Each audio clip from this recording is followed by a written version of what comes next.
Hello everyone, welcome to వంట చేయి సింపుల్గా టేస్టీగా.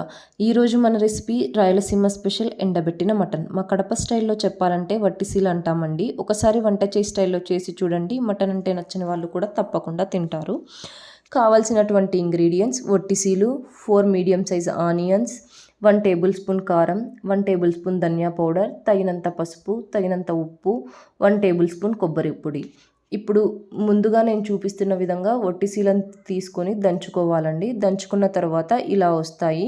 తర్వాత స్టవ్ ఆన్ చేసుకొని కుక్కర్ని తీసుకొని 1 కప్ వట్టిసీలు, 1 టేబుల్ స్పూన్ కారం, 1 టేబుల్ స్పూన్ ధనియా పొడి, తగినంత ఉప్పు, తగినంత పసుపు, 1 టేబుల్ స్పూన్ కొబ్బరి పొడి, 1 గ్లాస్ వాటర్ పోసుకొని కొంచెం ఆయిల్ వేసుకోవాలండి.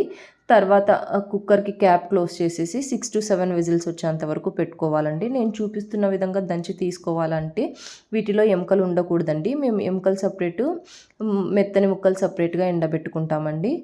ఇప్పుడు 6 to 7 విజిల్స్ వచ్చేసాయండి. మంచిగా కుక్ అయ్యిందో లేదో చెక్ చేసుకోవాలి.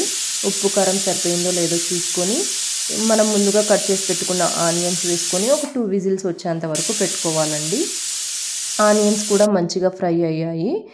ఇప్పుడు అంతే, ఎంతో టేస్టీగా ఉండే రాయలసీమ వట్టిసీలు ఫ్రై రెడీ అయ్యిందండి.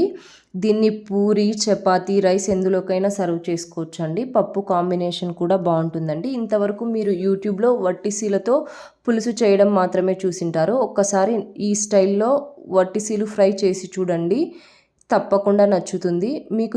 కావాల్సినటువంటి క్వాంటిటీ అండ్ ఇంగ్రీడియంట్స్ని డిస్క్రిప్షన్లో ఇస్తాను, చెక్ చేసుకోండి.